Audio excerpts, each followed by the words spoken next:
आत्मीय भाइयों और बहनों, आपको पुस्तक जीवन और मृत्यु गायत्री मंत्र के धी अक्षर की व्याख्या लेखक पंडित श्री राम शर्मा आचार्य पढ़कर सुनाते हैं। मृत्यु का भय त्याग दीजिए। जो व्यक्ति जीवन के सच्चे सिद्धांतों को समझकर तदनुसार आचरण करता है और प्रपंचों से बचकर कर्तव्य पालन में दत्त चित्त रहता है, वह संसार में किसी बात से भयभीत नहीं होता। मृत्यु भी उसे डरा नहीं सकती, बल्कि ऐसे सत्य मार्ग पर चलने वालों के लिए तो वह एक समुचित विश्राम की तरह ही जान पड़ती है। मरने से डरने का कारण हमारा अज्ञान है। परमात्मा के इस सुंदर उपवन में एक से एक मनोरम वस्तु हैं।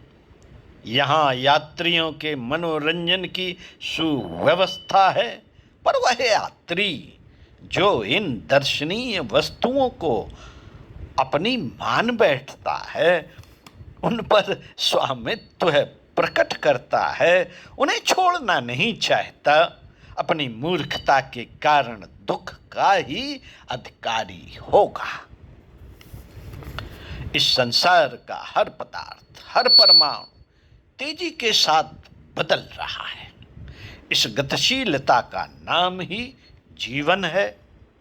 यदि हमें आगे चलते रहना है तो निश्चय ही उत्पादन, विकास और विनाश का क्रम टूट जाए तो यह संसार एक निर्जीव जड़ पदार्थ बनकर रह जाएगा।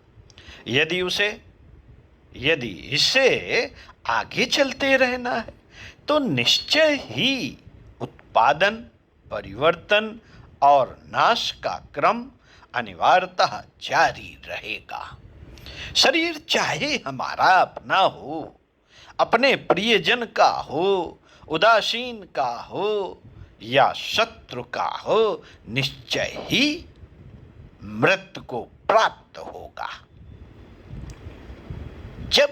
जिस समय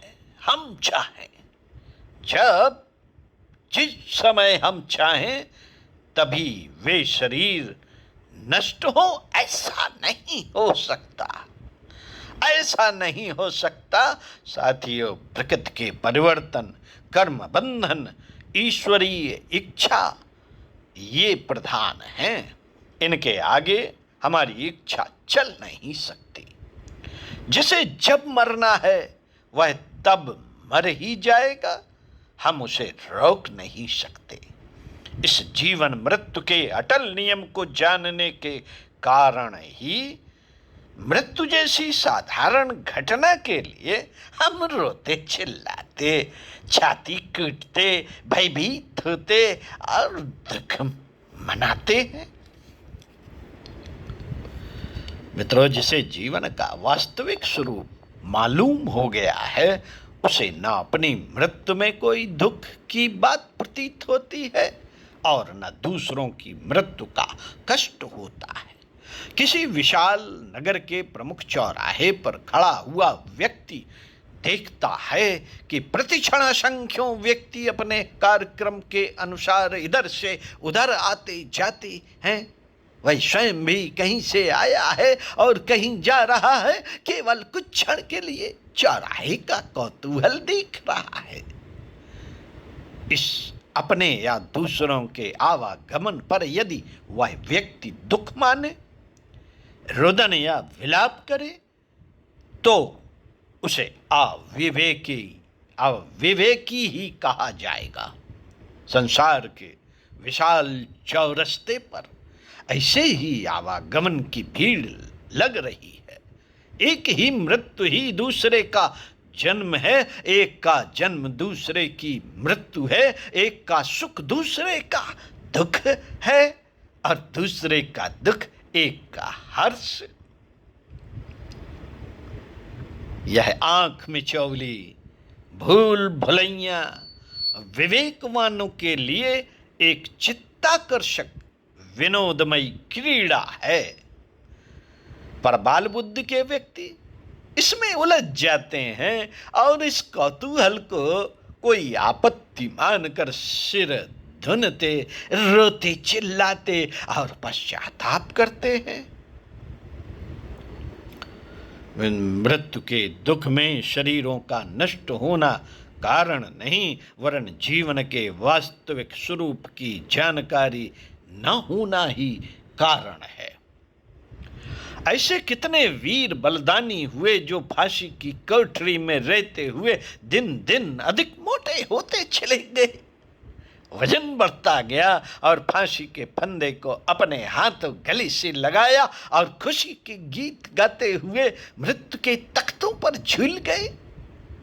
कवि गंग को जब मृत्यु दंड दिया गया तो वे प्रसन्नता से फूल उठे।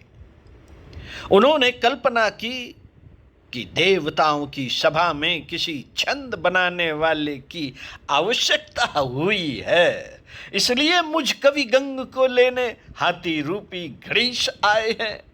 कितने ही महात्मा समाधि लेकर अपना शरीर त्याग देते हैं, उन्हें मरने में कोई अनोखी बात नहीं दिखाई देती। मित्रों, कई व्यक्ति सोचते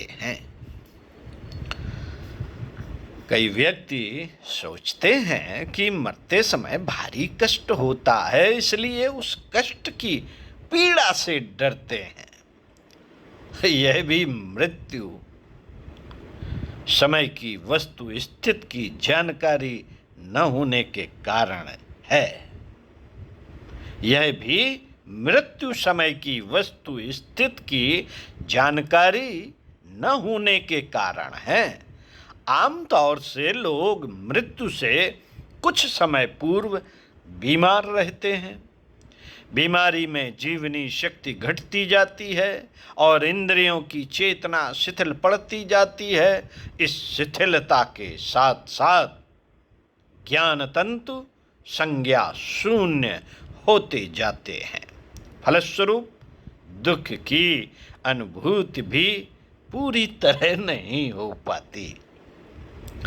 प्रसूता स्त्रियां या लंघन के रोगी गर्मी की ऋतु में रात को भी अक्सर बंद घरों में सोते हैं, पर उन्हें गर्मी का वैसा कष्ट नहीं होता जैसे स्वस्थ मनुष्य को होता है। स्वस्थ मनुष्य रात को बंद कमरे में नहीं सो सकता, पर रोगी सो जाता है। कारण यह है कि रोगी के ज्ञान तंतु शिथिल हो जाने के कारण गर्मी अनुभव करने की शक्ति मंद पड़ जाती है। रोगियों को स्वाद का भी ठीक अनुभव नहीं होता। स्वादिष्ट चीजें भी कड़वी लगती हैं क्योंकि जिह्वा के ज्ञान तंतु निर्बल पड़ जाते हैं। रोगजन्य निर्बलता धीरे धीरे इतनी बढ़ जाती है कि मृत्यु से कुछ समय पूर्व मनुष्य संज्ञा शून्य हो जाता है और बिना किसी कष्ट के उसके प्राण निकल जाते हैं।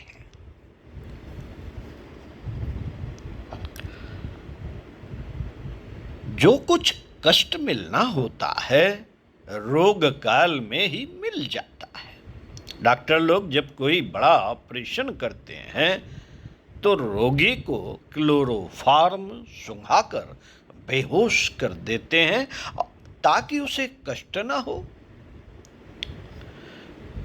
दयालु परमात्मा भी आत्मा से शरीर को अलग करने का ऑपरेशन करते समय संज्ञा शून्यता का क्लोरोफॉर्म सुंघा देता है ताकि हमें मृत्यु का कष्ट न हो।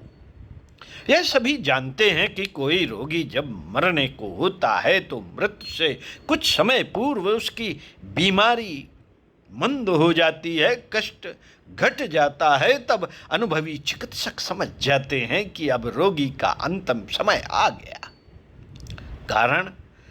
कारण यह कि बीमारी के कारण रोगी की जीवनी शक्ति चुक जाती है और ज्ञान तंतु रोग को प्रकट करने एवं कष्ट अनुभव करने में असमर्थ हो जाते हैं।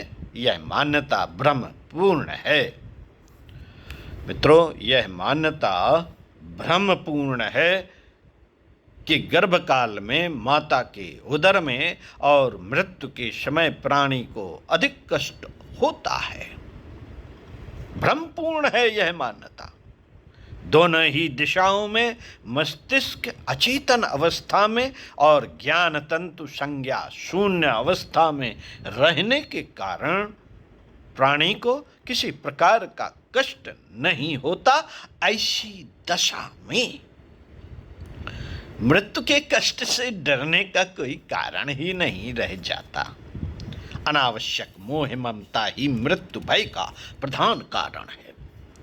अनावश्यक मोह ममता ही मृत्यु भय का प्रधान कारण है। हम कर्तव्य से प्रेम करने की अपेक्षा वस्तुओं से मोह करने लगते हैं। हमारा प्रेम कर्तव्य भावना में संलग्न न रहकर शरीर संपत्ति आदि में लग जाता है। प्रिय वस्तु के हाथ से जाने में कष्ट होता है। मित्रों, प्रिय वस्तु के हाथ से जाने में कष्ट होता ही है, इसलिए मरने का भी दुख होता है। यदि आरंभ से ही यह मानकर चला जाए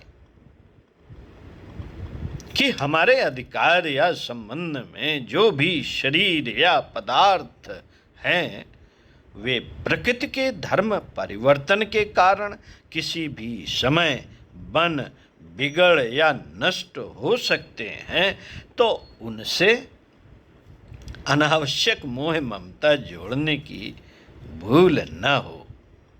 तब मनुष्य यह सोचेगा,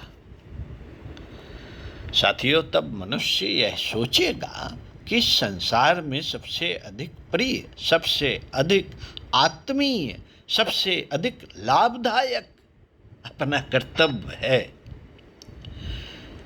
उसी से पूरा पूरा प्रेम किया जाए। इस प्रेम को जितना अधिक बढ़ाया जा सके बढ़ाया जाए।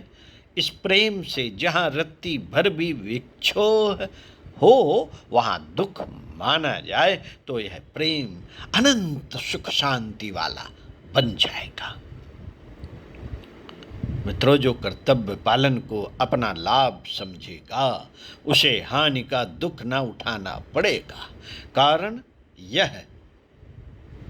यह कि अपना प्रेमी कर्तव्य सदा अपने साथ है। हमारा जो प्रेमी है वो कर्तव्य है, वो सदा अपने साथ है।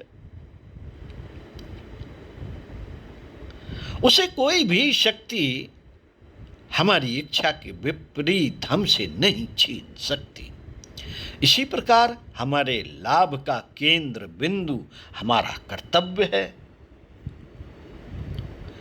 तो उसमें घाटा पहुंचाने वाला हमारे अतिरिक्त और कोई हो नहीं सकता।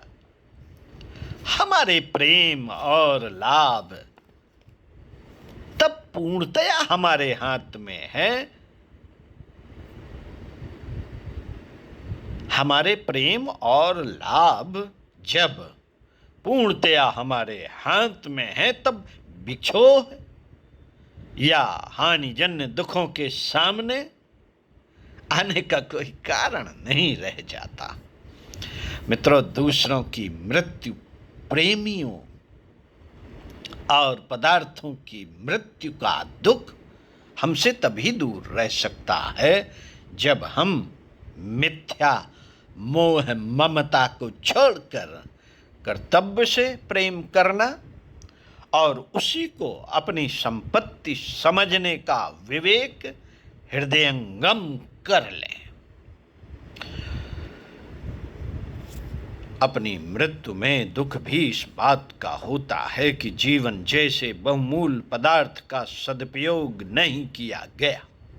आलस्यतावश जब देर में स्टेशन पहुंचने पर रेल निकल जाती है तो उस दिन नियत स्थान पर न पहुंच सकने के कारण जो भारी क्षति हुई उसका विचार करके यह आलसी मनुष्य स्टेशन पर खड़ा हुआ पछताता है और अपने आप को कोसता है। मृत्यु के समय भी ऐसा पश्चाताप होता है, जबकि मनुष्य देखता है कि मानव जीवन जैसी बहुमूल्य वस्तु को मैंने व्यर्थ की बातों में गंवा दिया, उसका सदुपयोग नहीं किया, उससे जितना लाभ उठाया जाना चाहिए था वह नहीं उठाया। यदि हम जीवन के क्षणों का सदुपयोग करें, उसकी एक एक घड़ी को केवल आत्मत्याग के सच्चे स्वार्थ के लिए लगावें तो चाहे आज चाहे कल, जब भी मृत्यु सामने आवेगी तो किसी प्रकार का पश्चाताप या दुख न करना पड़ेगा। पंडित श्री राम शर्मा आचार्य। साथियों, चिंतन मनन जरूर कीजिए। ये पुस्तक जीवन और मृत्यु बहुमूल्य पुस्तक। इसी पुस्तक के आखिरी भाग को पढ़कर सुनाएंगे पृष्ठ 23 से अगले वीडियो में। सुनते रहिए कुछ अच्छा और पढ़ते रहिए कुछ अच्छा।